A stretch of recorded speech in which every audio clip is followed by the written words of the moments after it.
Welcome back. I am full of gratitude this week because I booked another commercial.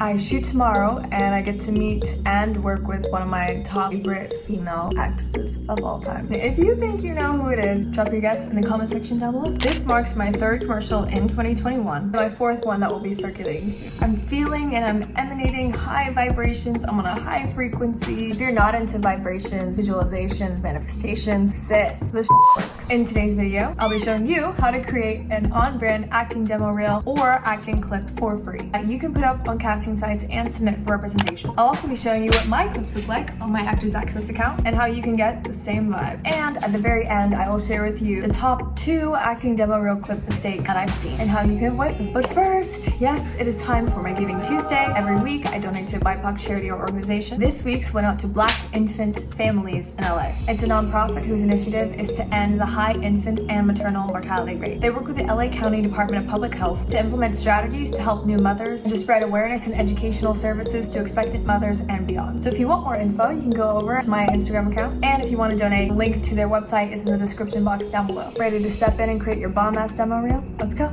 If you have not watched My previous videos, such as discovering your personal acting brand, secret acting headshot tips that Hollywood doesn't want you to know, or my most recent video, making an acting resume from scratch, I suggest you go watch those first. You need a headshot and resume before you even attempt to create a reel. And you definitely need to know, understand, and embrace your brand before you even get a headshot or a resume. It all works together. If you're finding my videos helpful, please like, comment, subscribe, comment below telling me how I'm doing. I really appreciate it in advance for all of your support.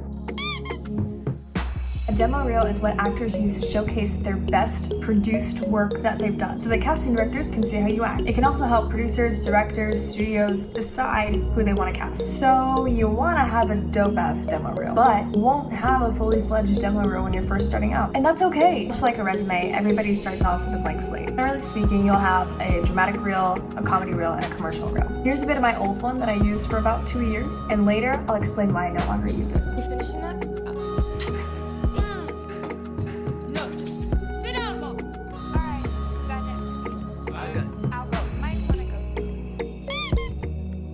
Demo reels are the icing on the cake for your submission tools. It makes you look credible, reliable, and professional if you have good content on it. It's something that every single actor needs, but don't be in a rush to get it all done, because it takes time.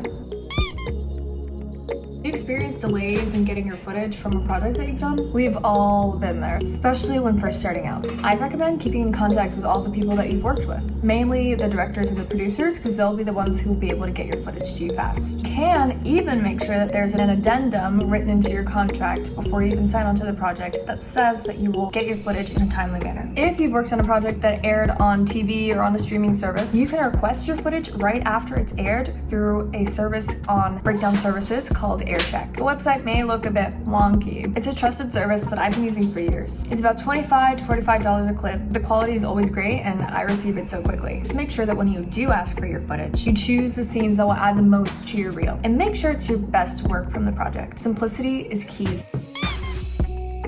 Alright, so there's some debate in the industry about whether or not actors should create their own footage. There's also some debate as to whether or not actors should pay a service to write, shoot, produce, and direct the footage for them. Should actors be doing that? And if so, how much should they pay that service? If the web series or the short that you create for yourself is really high content, it's great quality, it's super on brand for you, put it on there. The work that you create yourself needs to look like real produced work. See what I did there? If it's not super high quality work, but your acting in it is still good, you can use it as a clip on Actors Access, Casting Frontier, Casting Networks, Backstage, whatever site you use. Monologues do not go on your demo reel. But again, you can use them as clips on your acting submissions. Same with self-tapes that you've done that you feel really, really good about. So how about paying a service to write, shoot, produce, direct your own footage for you? Okay, so this could be a great option, but it tends to get a little expensive. Like I wouldn't pay more than $500 to $600 for this service. The other problem that you run into with this service is that it could look overproduced. Anyone looking at your reel can tell that, oh, this person paid somebody to do this for them. it doesn't look like real produced work because it's so campy and it's so high quality, and you can tell it's in a studio and it's super stylized and there's costumes, etc. You don't need any of that. Simple reel works best. So if you're considering this, I do some research on what reels look like that they've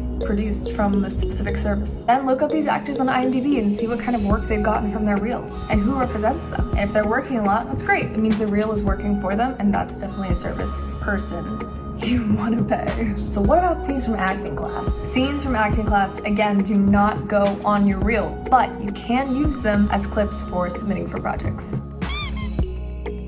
You can watch TV and film, since you know your brand so well, and pick a few not popular scenes from a show that's super on brand for you. As you're watching the scene, type it out so you have a copy of it, and get coached on it by an acting coach that you trust. Self-tape the scenes with a good reader, and then put the up on a casting site. So yeah, I know what you're thinking. Nico, this video was supposed to be about how to create a demo reel fast and get an agent. All of the content that you put on casting sites instead of your reel still be seen by agents, casting directors, by producers, by the people that you want to be in front of. You're just being more strategic about what you call your work. The word demo reel has a certain expectation to it. If you don't meet that, then you're gonna look like an amateur. These clips that you're creating yourself will only catapult you to your first student film, your first independent feature, maybe your first commercial. Once you have those things, if they're good content, they're great produced work, they can go on your demo reel. Be patient, it will come.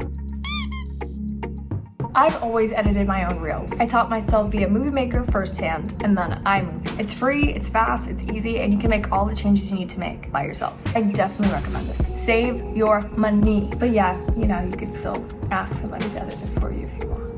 If you're editing it yourself, you want to put your best clips first. The clips that you're most proud of that show your ultimate brand. It should also be work that is more recent. For instance, put an on-brand, good quality scene that you did a year ago before an on-brand scene that was 6 years ago. Even though the scene may be really, really great, or even if it's a huge, huge show, put your more recent work first. And I say this because people evolve, people grow, people learn, hopefully. So you shouldn't be the same actor today that you were 6 years ago. Also, make sure your reel starts on your face. The casting directors are watching your reel for you, not for your scene partner. You can cut down your reel to it being 65% your face and then the other 35% your scene partner. It doesn't necessarily have to make complete sense, it's fine. Also be sure that it's no longer than 2 minutes. In those 2 minutes, you can probably fit a good 3 to 4 clips in. Make sure the transitions are smooth and there's no audio discrepancies. Also make sure there's no crazy transitions, just cut it from one to another. You don't need to actually have an edited transition in there. You got it. So you'll put the name of the project in the bottom left, and if you decide you want this, you can also put a slate at the end with your headshot and your contact information or your reps information. And also leave out the music, you don't need it. Remember, simplicity is key. I say put the slate at the end because generally speaking, casting directors are really busy. They just want your demo reel to start right at the action. And because you're editing your reel yourself, you can update and change your slate information when needed. Say you get new headshots or say you get new reps. Boom, easy. When you're all done with your editing, it's exported. You'll want to label your demo reel with your first, last name, _ demo reel. If you want a step-by-step tutorial on how I edited my demo reel via iMovie, please leave a comment below. Now you can upload your demo reel or your clips to casting sites like Actors Access, to networks, Backstage, 800 Casting, whichever you use. You can use these clips or your demo reel to submit yourself. You can even put your clips or your demo reel up on Vimeo and keep the link to your Vimeo page on your laptop or on your phone and send it to whoever you want to see your work. Easy. If you do have a full-fledged demo reel, I'd suggest, at least on Actors Access, that you clip out your demo reel and label these clips with some of the words from your word cloud. You remember that exercise? I told you it would come in handy. Let's take a look at what my Actors Access used to look like. If you don't have a demo reel, label your clips anyway on Actors Access. Now you have on-brand clips that you can submit projects that are specifically asking for some of the words in your word cloud. And I say that this is how my Actors Access page used to look because recently I deleted some of the older clips that no longer serve me. I look older now. I play 16, 17 to 25. Also, most of you do know that I was a series regular on a Facebook Watch show called The Birch. And so because my character was so on brand for me, and I had a good amount of versatility with the role, and the character was my actual age, at the recommendation of my team, clips from The Birch are the ones that are solely used to submit me for projects. I still have one clip from Ava DuVernay's Queen Sugar where I played a teenager because I still go out for teenage roles. And then I do still have one clip from when I worked with Victoria Raw on Jacqueline and Jilly because that role was such an extreme for me. Everything else is from The Birch. As promised, I wanted to leave you with 2 acting demo reel mistakes that I've seen and how you can avoid them. Mistake number 1, this mainly applies to those who get a service to write, shoot, produce, direct scenes for them. I've seen this a lot and it's so off-putting. Here, let me give you an example. I didn't do that. Why would you say I did that? I would never do that. You did that to me. It's so off-putting. Oh my god. I understand that it may be some sort of acting technique, maybe in Meisner, if I'm remembering correctly. I did study Meisner and I kind of remember doing that exercise. And it's fantastic. It's a great exercise. And I've studied and adore Meisner, so don't come for me, Meisner peeps. But for your reel, it doesn't work. Here's why. People don't do that in real life. In real life, people look away. People are in their bodies. People have behaviors that are specific to them. And it's fascinating. So I'd say avoid eye-f***ing at all costs. And use your entire instrument, because that's what human beings do naturally. Courtesy of MRJ Haber Studios. Focusing too much on action. Even though the scene you selected may be like super cool, you're doing something actiony like running or shooting a gun or fighting somebody, that's not really what your demo reel is about. Even though it's so tempting to put on your reel because it's so dope, don't. You can make a separate reel of physical stunts that you've done and put like all your technical training on there. It can include clips from projects that show off all your skills, your fighting skills, whatever. But keep it separate from your main reel. Same with establishing shots. Although the cinematographer may have been brilliant, the casting director isn't watching your reel for that. Don't waste their time or yours. Make it about you. Woo! Okay, that's it. You should be really proud of yourself because you are well on your way to finding those reps that you definitely deserve, and you're well on your way to booking. So thanks for sticking with me through all of this. I really hope it's been helpful. Please like, comment, subscribe below if it has been, and I'll catch y'all next week. Or, well, Thursday after next. Okay, bye.